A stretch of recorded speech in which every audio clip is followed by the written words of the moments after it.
2025 and Eicma is back. And this year I'm just gonna make this one video to focus. Sorry, how's that word pronounced? Only focus on the trail. Yes, focus on the best parts. The best part, honestly, is YouTube. The whole entire Eicma event is done in 1 hour, but if you're interested, there will be about 6 million people making identical content to the OEM launch video. So feel free to spend the rest of your life watching the speculation. But from my point of view, a few noteworthy launches. The Tenere World Raid has gotten some massive updates that we've actually been asking for. It still has that fake Yamaha logo, being a French bike not sold in Japan, the US, any of North America, all of Latin America, the entirety of Africa including the actual region it's named after of Tenere, or any of Asia. Essentially, if you're not in Eurovision, no World Raid for you. And just not to throw shade, but Australia, have you seen a map? Why are you in Eurovision? And England, haven't you quit yet? But in all seriousness, for 2026, the Yamaha Tenere Eurovision Septcents does look très magnifique.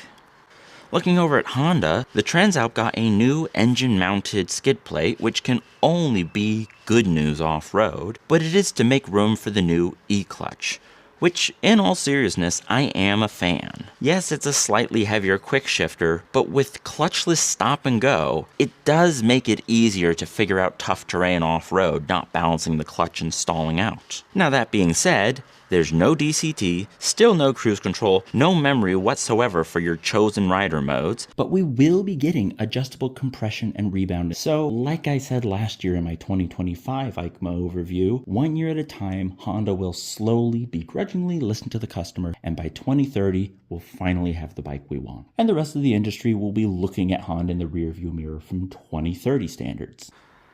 But then, Honda did do the most Honda thing possible and give us exactly what nobody knew to ask for, but everyone will absolutely love. A 900 V3. And I am being completely serious when I say, amazing. I have no notes whatsoever. Well, except it's a concept talking about Honda's plans for 2030. So maybe don't hold your breath on this one. And remember the Transalp concept leaks? Not even close to what we got. And remember the CBX concepts? Well, then we got an NT1100. Now I might not be the only one thinking that this really does look a lot like a Ducati X Diavel in all the best possible ways, and then some. But it's probably smart for us to assume they'll throw the entire aesthetic in the trash and model it after a scooter with parts from 2010 that were unattractive back then. But what we will actually be getting is a new CB1000 GT. Beauty is in the eye of the beholder, so I'll leave that part up to you. But it's pretty impressive, essentially being a Tracer 10.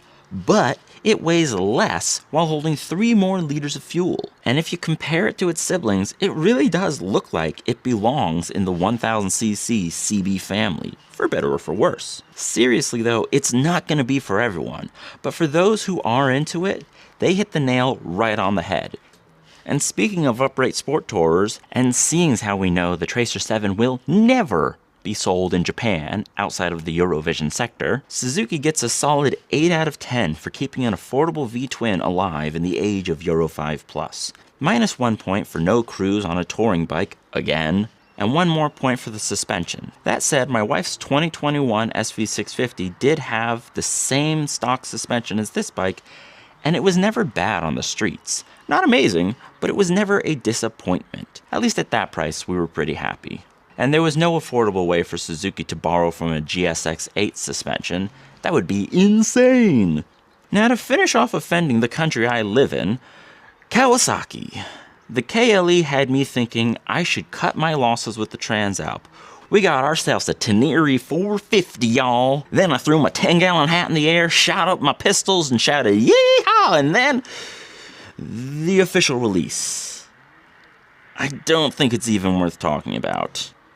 Dear Kawasaki, tell your shareholders that cost cuts cut sales. Let the design team design. But I still might defriend you on Facebook. And on the topic of questionable investments from the aging Japanese populace, Germany. Now, I promise not to bring up the fact that the BMW logo has some hilarious aviation history based on the Boxer engine.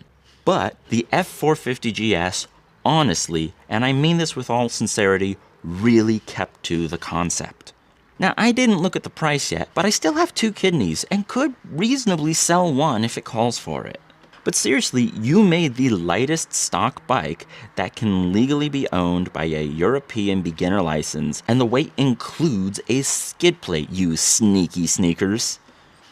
But I mean, if we can take a moment to genuinely applaud a company for having a concept come to market like the concept, I seriously do want to thank the Bavarian Motor Works for making an ADV bike that is actually an ADV bike, instead of pretending to live in the world of dual sports. And for 99% of owners, a 19-inch front will do just fine on all the dirt they're actually going to do without destroying the road handling.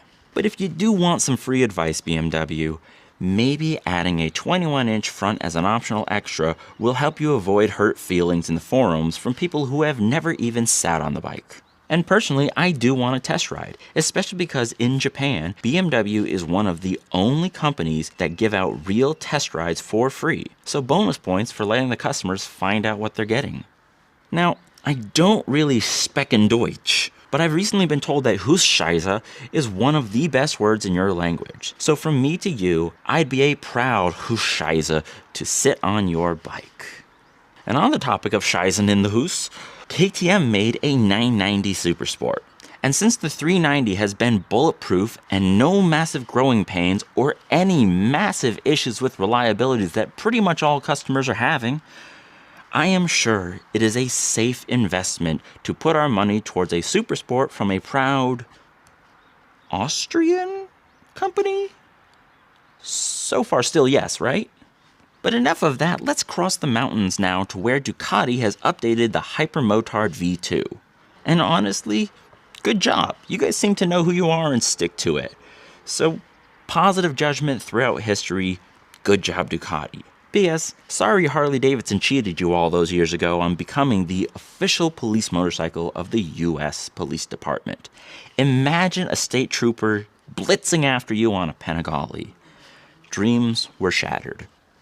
Now I realize that all the biggest players I've been mentioning have a shared industrial history. So let's look at a country with only positive history, the wonderful land of triumph in England. Oops, sorry, I just spilled my tea a little bit. But we have the Trident 800, which is pretty cool, and it does look good. I mean, it's really just literally a strung-out 660 like the Tiger 800 Sport, which I'm sure will not have any adverse reliability issues in the engine as a consequence of increasing the pressure. But for those of you who are thinking of buying an XSR 900 but want slightly less of every single feature, with the exception of a higher weight, this is your bike. But that's not all. It also still uses an LCD and comes with the premium Triumph logo. Badge tax, I guess. Now I know I haven't said anything bad about the greatest country in the history of the world, but that's only because America didn't show up. And I don't have to, because Harley-Davidson has the good sense to charge 6 figures in a collapsing market that they made while still focusing on the dwindling boomer demographic with 50-year-old designs.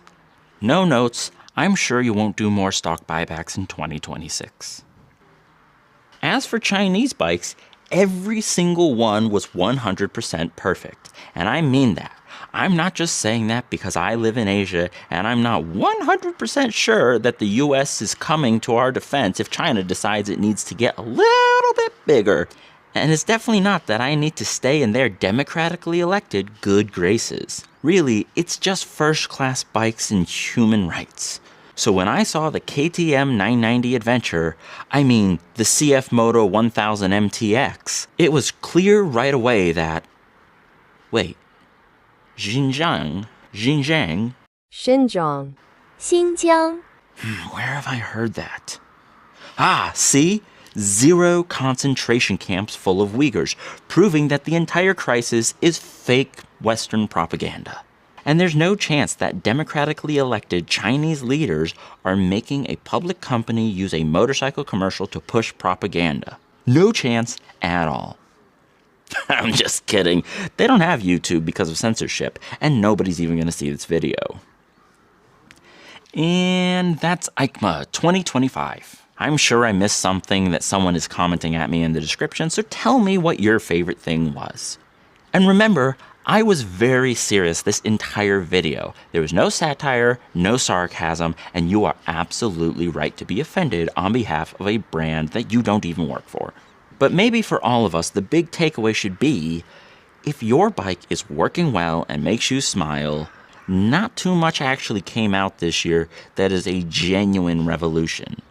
So maybe love the one you're with. And if you are someone losing sleep over the fact that there is, quote, too much tech, I'm relatively confident that it is still legal for you to buy and fix up a used bike. Alternatively, you could just keep complaining in the comment sections of YouTubers who have literally no say in the matter whatsoever. Believe me, every year I leave comments on Tenere launches in Europe to ask when will Japan see any of these bikes. Yamaha does not reply. Now, I'm absolutely sure that every single manufacturer would love to give me a bike for a review after this lovely video. But if I'm wrong, my Patreon is linked in the description, so you can help me make more videos like this possible. But as Winnie the Pooh's bouncy friend said, TTFN.